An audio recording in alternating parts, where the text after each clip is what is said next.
queridos, aqui é o professor Rogério, professor do Portal de Línguas. Estou colocando aqui mais um assunto que nós vamos comentar a respeito de tipologia textual. Mas antes disso, eu estou colocando aqui em disponibilidade o meu site www.portaldelinguas.sv-on.com.br. Esse site ainda está sendo construído, tá? Mas eu também estou colocando o meu e-mail, portaldelinguas@sv-on.com.br, para poder aí contribuir, ajudar alguém que tenha alguma dúvida sobre os assuntos tratados aqui nesse vídeo. Tá bom, queridos? Bom, a partir daqui desse segundo tópico, eu quero comentar um pouquinho hoje sobre 3 tipos de textos, tá? Narrativos, descritivos e dissertativos. Esses 3 tipos de textos são os que mais caem em prova de concurso, isso mesmo, tá? Por exemplo, nós temos o texto injuntivo, mas ele não é interessante. Esses sim, esses 3 aqui, você vai fazer uma prova e você certamente se deparará com esse tipo de questão, tá? Importante observar que em um único texto é possível haver mais de um tipo, porém um deles predominará sobre os demais. O que é isso, queridos? Você pode encontrar um texto onde há, por exemplo, uma narração e no meio dela uma descrição, tá? Mas como é que vai ser a questão do enunciado? O enunciado geralmente vai trabalhar assim, ó. Este texto é predominantemente, e aí você tem que saber que ele, em essência, por exemplo, nesse caso que eu citei, é um texto narrativo. Tá? Outras vezes, o que pode acontecer é haver um texto em que um parágrafo é uma narração, em outro é uma descrição, em outro é uma dissertação, e ele vai fazer uma pergunta para o parágrafo.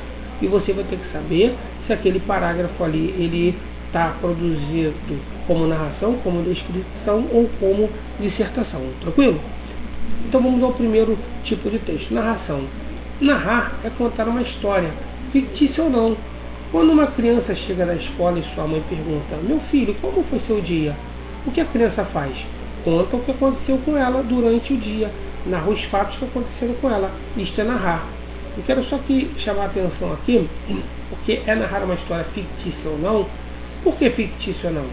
Bom, se você estiver diante de um conto, como por exemplo um conto do Machado de Assis, certamente que a história contada lá é uma história criada, é ficção.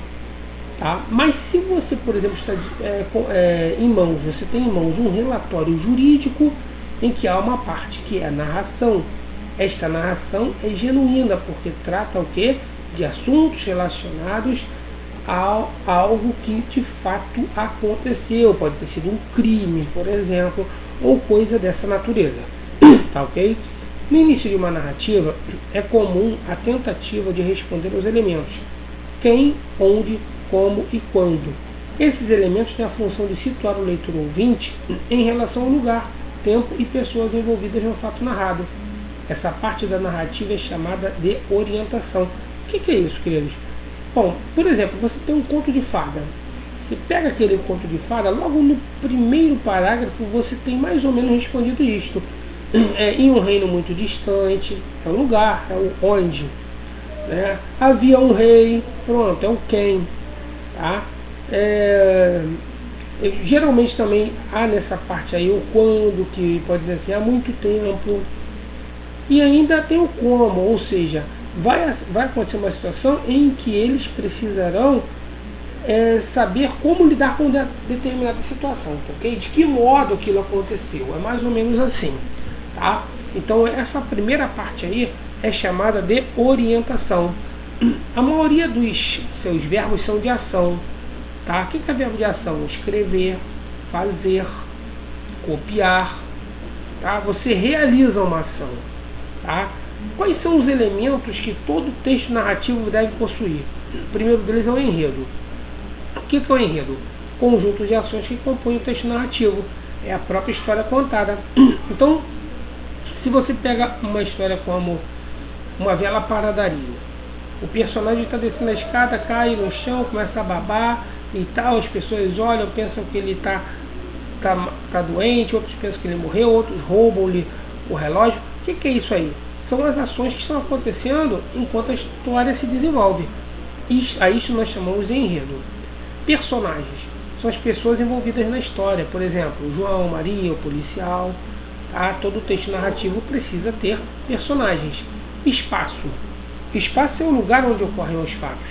O cortiço, a escola, tá? O parquinho, o campo de futebol, qualquer lugar é o espaço onde pode ocorrer os fatos.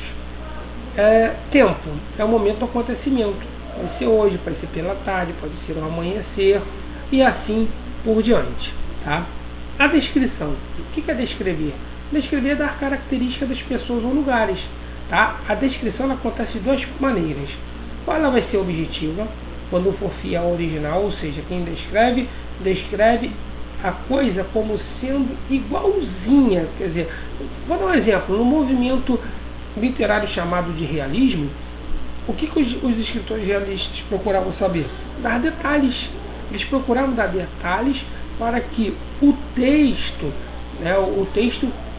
pudesse ser uma cópia da realidade ali presente, ok? Então, quando a coisa for original, por exemplo, uma análise científica, nós temos uma descrição objetiva. Se ao contrário houver uma subjetiva, a visão do autor é que vai prevalecer sobre a imagem verdadeira. Então, vou dar um exemplo aqui. Na obra Dom Casmurro, de Machado de Assis, há uma situação em que o personagem principal, Benitinho, ele fala a respeito da sua futura esposa Capitolina, dizendo que Capitu tinha os olhos oblíquos e dissimulados. Será que essa visão do autor é uma visão objetiva ou subjetiva? Se é uma visão subjetiva, ou seja, se a visão do autor prevalece sobre a imagem verdadeira, eu devo ou não acreditar no que Bentinho está dizendo? Perceberam a ingenuidade do escritor, Machado de Assis? É assim que se processa a coisa, tá? Bom, quando junto a uma narrativa, tem como função interrompê-la para apresentar detalhes físicos do lugar, das pessoas. Assim, procura ambientar o leitor ou ouvinte com o texto, tá? Se associada a um texto dissertativo, a descrição tem como função detalhar ou comentar argumentos contrários ou a favor da tese defendida pelo autor. Por exemplo, em uma crítica ao atendimento dos hospitais públicos, o autor pode descrever como os pacientes são tratados nesses locais, inclusive mostrando que muitos permanecem em condições desumanas lá, dormindo no chão no corredor. Quer dizer, então a descrição serve para dar suporte ao texto dissertativo. Pode ainda ocorrer a descrição em um texto técnico. Nesse caso, a função é descrever máquinas, equipamentos, aparelhos, o seu funcionamento e assim por diante. Caracteriza-se pelo uso excessivo de adjetivos, bem como de verbos de ligação, já que é um texto temporal. O que é isso? Bom, já que o texto descritivo ele procura dar características, o mais lógico é que ele use o que? Adjetivos para aquilo que ele está descrevendo. Tá? O uso de verbos são verbos de ligação. Por quê? Porque os verbos de ligação, ao contrário dos verbos de ação, não pressupõem neles a progressão temporal. Ok? Então só procura descrever a essência do ser.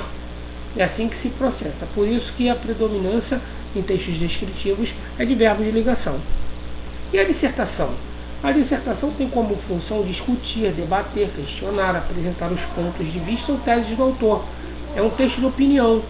Divide-se em argumentativo, onde a intenção é apresentar ou defender uma tese. Tá? Aqui eu acrescento que o escritor ele quer convencer o leitor, ele quer persuadir o leitor a concordar com ele, a aderir ao seu pensamento. Tá? Por isso o texto é mais pesado, coloquei entre aspas, pois o seu autor, além de defender pontos de vista, critica também a opinião alheia. Tá? O expositivo não. O expositivo, o autor limita-se a apresentar conceitos e, nesse caso, há um distanciamento do autor na redação. Quer dizer, é muito comum o uso de terceira pessoa para trabalhar esse tipo de texto. Em um texto dissertativo, é preciso haver 4 elementos essenciais. Primeiro, objetividade, ou seja, eu tenho que ir direto ao ponto, não tem que ser objetivo, não tem que ficar enrolando. Conciso, que se expõe com poucas palavras, resumido, ou seja, o meu texto, além de eu não ter que enrolar, eu tenho que procurar resumi-lo para não correr o risco de, em escrevendo muito, eu acabar negando tá? Eu acabar esquecendo o argumento inicial, tá? Então é muito perigoso isso. A clareza. O texto deve ser claro o suficiente para não produzir dúvidas ao leitor, tá? Então você não pode pegar palavras ambíguas, porque ela pode confundir o leitor. Você perceba que você, ao desenvolver um texto dissertativo, você quer convencer o leitor, então você não pode permitir que ele entenda algo diferente daquilo que você intentou no seu texto. E a precisão. O texto deve ser preciso, usando palavras certas para o tema discutido. Ok? Então, palavras adequadas ajudam na construção de um texto dissertativo. Este assunto é importantíssimo para quem pretende prestar concurso, pois é muito comum cair questões acerca desse tema. Em um próximo vídeo, pretendo comentar a respeito de uma questão de concurso que já tenha trabalhado essa matéria. Bom, pessoal, eu vou ficando por aqui e até o nosso próximo vídeo. Um forte abraço, queridos, e até a próxima.